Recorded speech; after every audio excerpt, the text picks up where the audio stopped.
that I'm going to talk about is how to reach your target audience. This is something that a lot of people um, question and have asked about.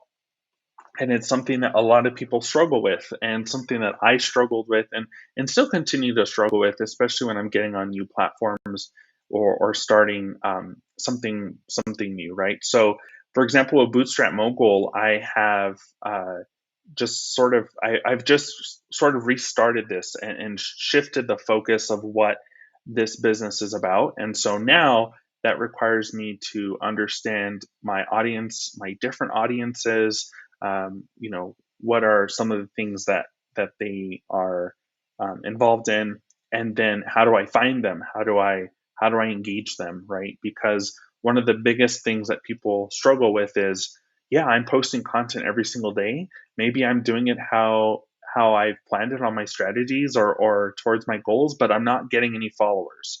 Or or maybe I'm not posting consistently because I'm just not excited about the content. So here's how to find your target audience. The first thing you have to start off with is yourself.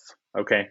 So you need to ask yourself, what inspires you? What is important to you as an individual, and as uh, you know uh, they say one of the biggest benefits and quotes, or things that the best business you can create and the best service is to help your past self.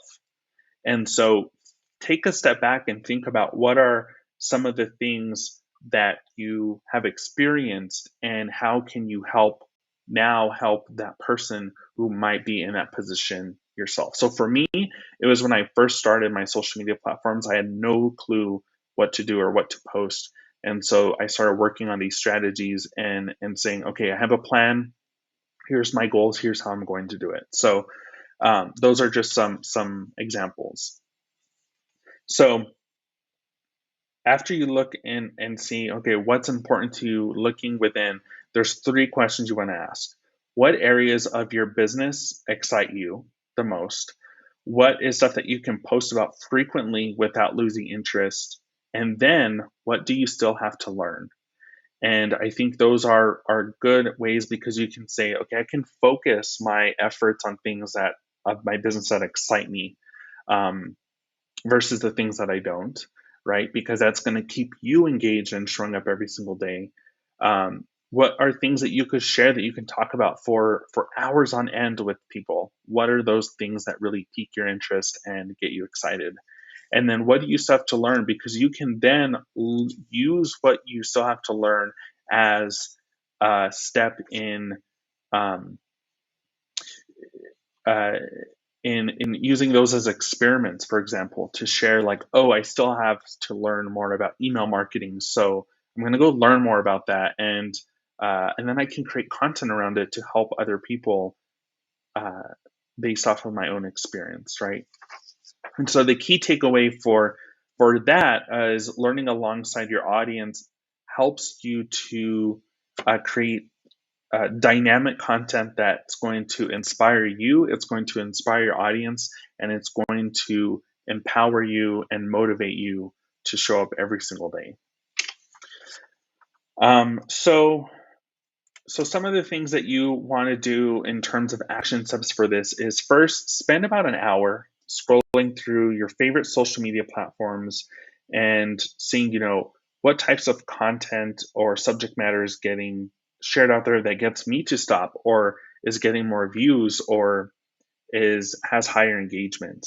What kind of accounts am I following? What accounts do I want to follow, or things that make sense to me or engage me? And then what are my favorite social media accounts? Next, you're going to want to brainstorm topics related to your business or your brand, things that are going to be beneficial that you want to share about your business and your brand, but that are also beneficial to and engaging to your audience. And then if you have active social media accounts, again, go do a social media review and see what's working, what's not working, what's helping you get closer to your goals. What is it still relevant? Is your target audience still interested? And then the next thing is, what inspires your audience? Okay, so this goes off of that last step, which is first you want to you've looked at yourself. You said what inspires me, what am I excited about, what can I talk about for hours on end, and then now you're going to want to go out and see what inspires my audience. So if you've been posting on social media, go see again what is getting the most engagement, what has the most comments, what has the most traffic. Um, because that's most likely the stuff that your current existing audience is already interested in. The next is to check out the competition or your colleagues or peers. See what type of content they're sharing. What things are their audience getting engaged in?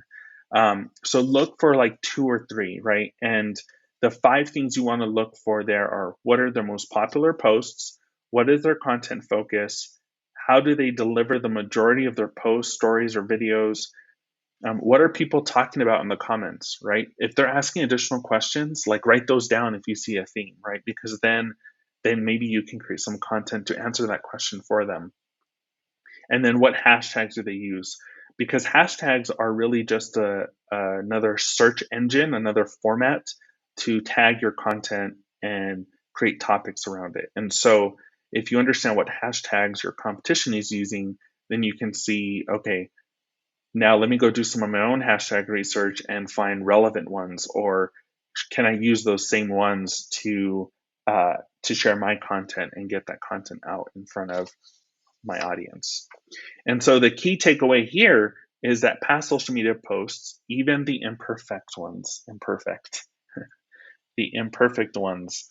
they provide valuable insight into your audiences and the content that they enjoy and the content that they're not as interested in.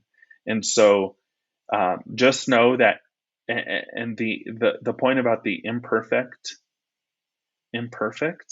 ones are that you don't just because you didn't create it in a whole studio and that you've created that content, like people find value in all sorts of different quality levels of content. So look at everything. Uh, don't ignore the stuff that you didn't spend hours putting together. All right, so here are your final steps for how to find your target audience.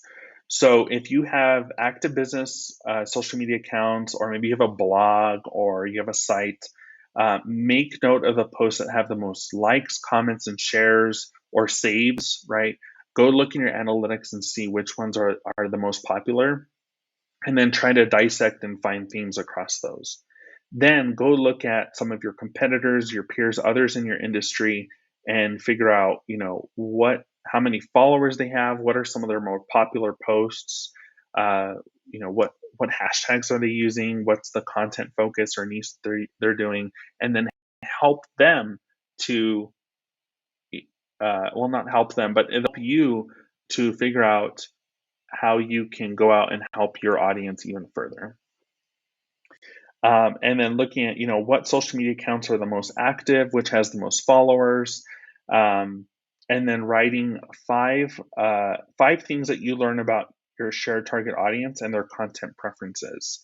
And so now that you have that, you're going to be able to identify, okay, now I know what my audience is interested in. Now I know what they want to see, what they want to hear. And now I know what content I can start creating and publishing. And now you have a strategy to create that content and start sharing it with people and start growing your audience. And so you'll soon find that you're able to build that audience of your target audience of customers that are going to help you take, kind of keep building that community and ultimately um, have them be your customers and for you to serve them. So those are all the tips that I have for how to grow your audience on social media, how to find your target audience first so you can start to grow in the right areas and focus your time. Content creation takes a lot of time and focus, and so being consistent with those is critical.